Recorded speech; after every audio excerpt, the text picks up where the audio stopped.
quelques minutes de retard peuvent parfois résolument changer le cours d'une vie. La preuve en ce jeudi 24 mars où, à 8h35, Martin Le Sieur, 20 ans, presse le pas dans les rues de Saint-Quentin, N. Il suit un cursus d'ingénieur à l'INSIT, l'Institut supérieur des sciences et techniques, et sa journée commence bientôt. À l'approche de l'université, l'étudiant remarque un homme bizarre qui se tient tout près d'une femme en train d'attacher sa petite fille au siège auto de sa voiture. Il était presque collé derrière elle, au niveau de la porte arrière droite, et il portait une grosse parka avec une capuche sur la tête, alors qu'il faisait beau et doux. Il avait aussi le visage camouflé par un masque chirurgical bleu. Martin s'arrête et observe de loin.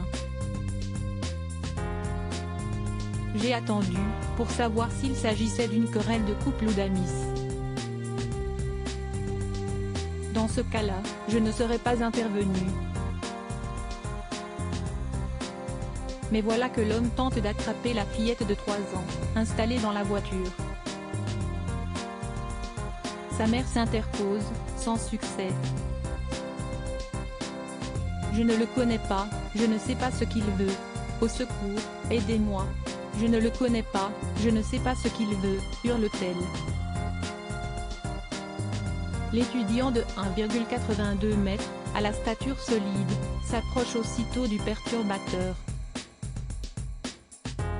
J'ai tiré son manteau pour qu'il se retourne et me regarde, tout en lui disant « Qu'est-ce ce qui se passe? Laissez cette dame tranquille. » Mais il n'a même pas bougé. Il était comme obsédé par un seul but, enlever cet enfant. L'homme s'engouffre à nouveau dans la berline. Martin intervient alors en utilisant les mouvements de self-défense qu'il pratique au judo. En quelques gestes précis et rapides, il neutralise l'agresseur, qui se retrouve plaqué au sol, les mains maintenues dans le dos par le genou de Martin. Il découvre alors son regard, visiblement inquiétant. Je n'avais pas vu son visage. Il avait les yeux très noirs. J'ai cru qu'il était drogué. Je ne voulais pas que la petite fille le voie et retienne cette image, alors j'ai rabattu la capuche sur sa tête, explique le Cinquantinois. Il était comme obsédé par un seul but, enlever cet enfant. Martin maintient la position 10 minutes, jusqu'à l'arrivée de la police. Par ailleurs nageur sauveteur, bientôt pompier volontaire, il rêve, en parallèle de son diplôme d'ingénieur, de devenir pilote d'avion de chasse et prépare le concours d'officier dans l'armée de l'air.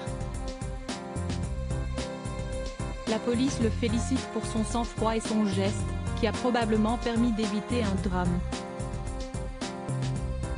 Selon les témoignages recueillis sur place, le même homme aurait en effet agressé sexuellement une joggeuse, un peu plus tôt.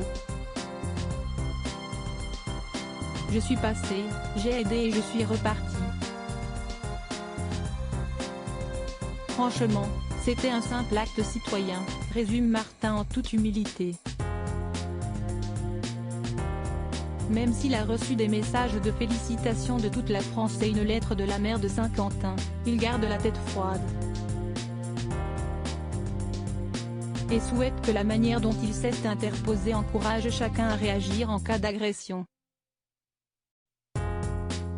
Plutôt que de détourner le regard ou de filmer avec vos téléphones, utilisez-les pour appeler les secours si vous ne pouvez pas intervenir par vous-même. Nul doute que son appel sera entendu.